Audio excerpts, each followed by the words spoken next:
Assalamualaikum warahmatullahi wabarakatuh. Alhamdulillah wassalatu wassalamu ala Rasulillah wa ba'd. Para sahabat yang baik yang dimuliakan Allah Subhanahu wa taala, di bulan yang penuh berkah seperti ini, maka semestinya kita memperbanyak ibadah yang bukan hanya wajib tetapi juga ibadah sunnah. Maka wakaf adalah bagian dari ibadah sunnah, tetapi dia adalah sebuah sistem keuangan yang membiayai peradaban. Dan dia adalah bagaimana perekonomian umat bangkit luar biasa, diantaranya adalah dengan konsep wakaf. Bukankah Allah Subhanahu wa taala yang menyampaikan bahwa konsep ribawi itu bisa dihancurkan dengan dua konsep. Yang satu dengan at-tijarah, dengan perdagangan. Yang kedua dengan menggunakan as-shadaqah. Al-bai' dan as-shadaqah, jual beli dan shadaqah adalah dua konsep yang digunakan oleh Islam untuk menghancurkan konsep ribawi yang merusak itu. Dan konsep sedekah yang luar biasa adalah konsep wakaf. Karenanya Rasul Shallallahu Alaihi Wasallam memberikan contoh kepada semua kita tentang perekonomian umat ini, bahwa ketika Nabi Shallallahu Alaihi Wasallam masuk ke Madinah, kemudian Nabi membuat pasar, karena umat ini perlu pasar. Saat itu sudah ada pasar, tapi pasar-pasar Yahudi. Kalau pasar Yahudi cukup bagi muslimin, maka Nabi tidak akan membuat pasar sendiri. Walaupun sebenarnya kalau kita tanyakan kepada para ahli ilmu syariat, bahwa transaksi dengan orang-orang kafir boleh. Tetapi kalau kita mau bicara tentang perekonomian umat, tentang peradaban di bidang perekonomian, maka muslimin harus punya pasar sendiri. Dan maka Nabi Shallallahu Alaihi Wasallam mulai mencari lokasi pasar yang tepat.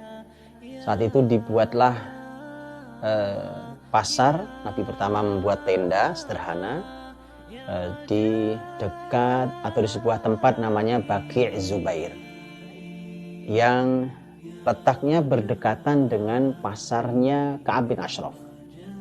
Ka'ab bin Ashraf adalah salah satu pemimpin Yahudi Bani Nadir. Maka ketika muslimin mendapatkan pengumuman dari Nabi bahwa Nabi sudah menyiapkan pasar di Baqi' Zubair, kemudian oleh Ka'ab bin Ashraf dihancurkan. Lihat bagaimana ketakutannya, padahal ini sebuah tenda sederhana biasa, tapi ini bukan sebatas sebuah bangunan sederhana. Ini adalah bangunan sederhana dengan visi yang tidak sederhana. Itu yang membuat Yahudi takut. Maka kemudian Yahudi menghancurkannya. Kemudian Nabi mengatakan, begitu Nabi dikabari bahwa pasar yang dihancurkan, kata Nabi SAW, saya akan membuat pasar yang membuat dia lebih marah lagi. Maka Nabi segera berkonsultasi dengan banyak para sahabatnya, sampailah ditunjukkan sebuah tempat yang posisi tempat itu adalah tempat yang tidak berjauhan dari rumah besarnya sahabat mulia Sa'ad bin Ubadah radhiyallahu anhu. Pasar Manakho didirikan, Nabi meresmikannya, dan disebut dengan pasar muslimin atau pasarnya Rasul, yang nanti di masa zaman Turki Utsmani dikenal dengan pasar Manakho. Dan pasar itu Nabi membuatkan kaidah, karena pasarnya Nabi katakan bahwa Nabi sampaikan bahwa pasar ini tidak boleh ada pungutan, tidak boleh ada mempersulit, tidak boleh dibangun, bahkan dan seterusnya. Kaidah-kaidah yang disampaikan di pasar Rasul SAW. Menarik adalah bahwa pasar itu berhadapan dengan pasar paling besar milik Yahudi, yaitu pasar Yahudi Bani Qainuqa.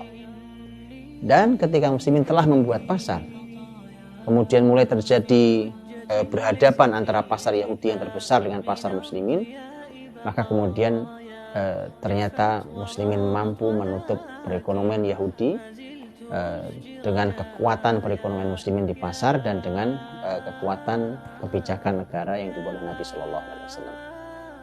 Maka muslimin berjualan di pasar Manakho itu, dan ini yang juga perlu dipahami, bahwa ternyata Nabi Shallallahu Alaihi Wasallam membuat pasarnya dengan status wakaf.